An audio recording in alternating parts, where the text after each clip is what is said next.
Chapter 18. Sarah's mother's car was in the driveway. That's strange, Sarah thought. She's not supposed to be home this early. Hi, I'm home, Sarah called out as she opened the front door, surprising herself with such an unusual announcement of her arrival. But no answer came back. Sara put her books down on the dining room table and called again, walking through the kitchen into the hallway leading to the bedrooms. Anybody home? I'm in here, honey, Sara heard her mother's quiet voice. The drapes in her mother's bedroom were closed, and Sarah's mom was lying on her bed with a pink rolled towel across her eyes and forehead. What's wrong, Mom?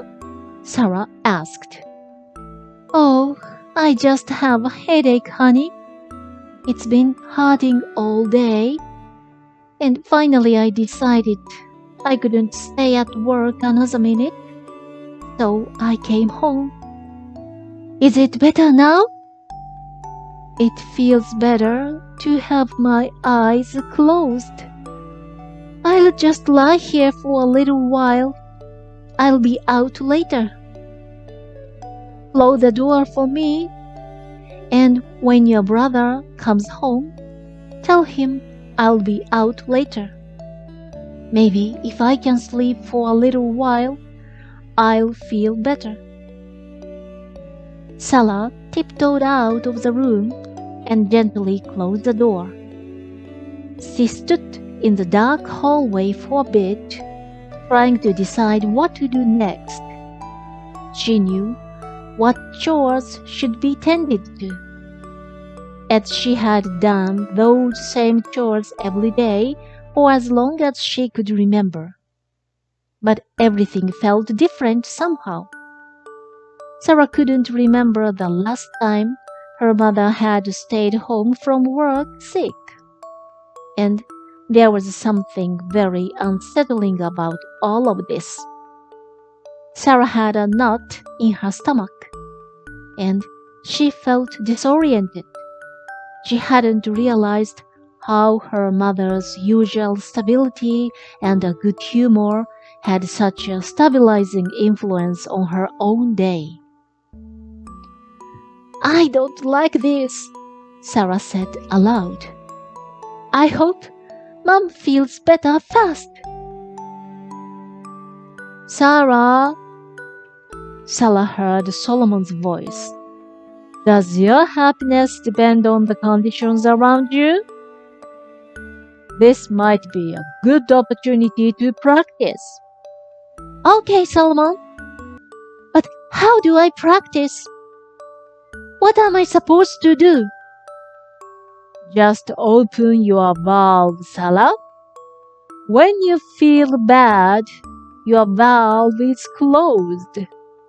So, try to think thoughts that feel better until you feel your valve open up again. Sara went out into the kitchen, but her thoughts were still mostly about her mother lying in her bed in the next room. Her mother's purse was on the kitchen table, so Sara couldn't stop thinking about her.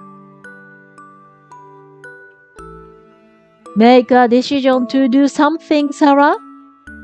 Think about your chores and decide to do them in record time tonight. Think about doing something extra, something beyond your normal chores. And with that idea, Sara was inspired to instant action. She moved quickly and certainly, picking up things from around the house that had been misplaced slowly over many hours last evening before bedtime by various members of her family. She gathered and stacked the newspapers that seemed to cover most of the living room floor, and then dusted the tabletops in the living room. She cleaned the sink and the bathtub in the family's only bathroom. She emptied the garbage cans from the kitchen and the bathroom. She tidied the papers strewn across her father's great big oak desk, which was awkwardly crammed in the corner of the living room, being careful not to move anything too far from where her father had placed it. She was never certain if there was order to his disorder, but she didn't want to cause any problems. Her father actually spent very little time at that desk, and Sara often wondered why such a big piece of the living room had to be devoted to it. But it seemed to give her father a place to think, and more important, a place to stash things he didn't want to think about right now.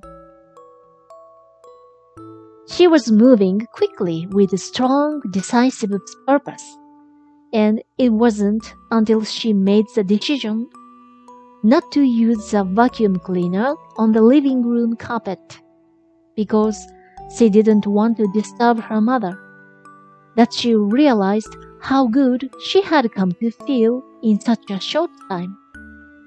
But in deciding not to vacuum and perhaps disturb her resting mother, her attention was drawn back to the negative condition, and that dull, icy feeling came back into her stomach.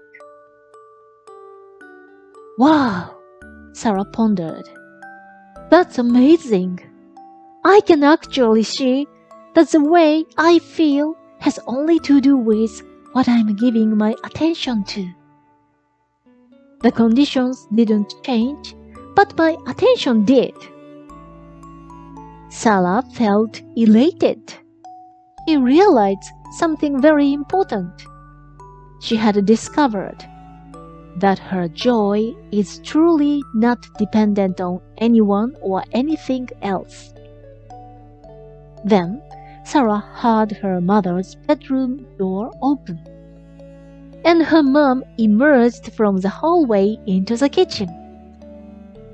"Oh, Sara! Everything looks so nice!"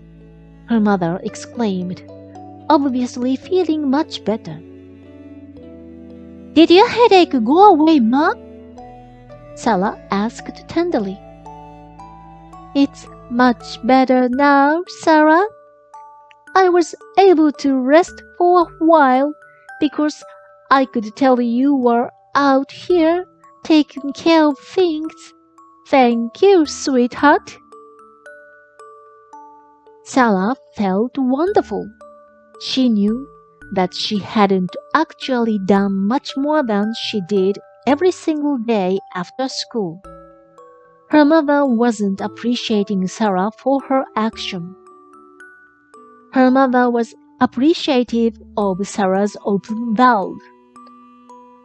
"I can do this," Sara decided. "I can keep my valve open no matter the conditions." Sara remembered Solomon's affirmation, "I will keep my valve open anyway."